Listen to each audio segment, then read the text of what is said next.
Definitely, cabinet will be reshuffled in the month of November.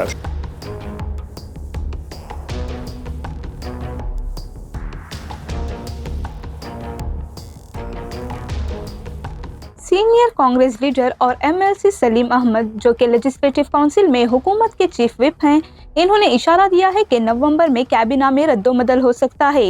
ये उस वक्त होगा जब सिद्धरामैया की क़यादत वाली हुकूमत 2.5 साल मुकम्मल करेगी।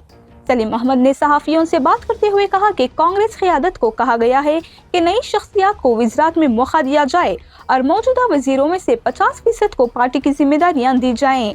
इनका मानना है कि इस कदम से कांग्रेस की तंजीम और हुकूमत दोनों मजबूत होंगे।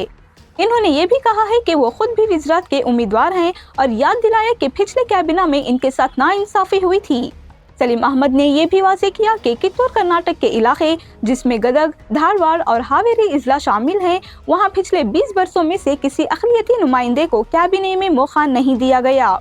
सलीम अहमद ने इस अदम नुमाइंदगी को नाइंसाफी करार दिया और जोर दिया कि आइंदा रद्दोबदल में इसकी इस्लाह की जाए। अब जैसे जैसे नवंबर करीब आ रहा है, सबकी नजरें वज़ीर आला सिद्धरामैया और नायब वज़ीर आला डीके शिव कुमार पर हैं कि वो किस तरह पार्टी तंजीम, हुकूमत और कम्युनिटी नुमाइंदगी में ताउज़ुन कायम करते हैं। Also, expansion is to be taken hopefully October, November. That's what the CM also and High Command also has said.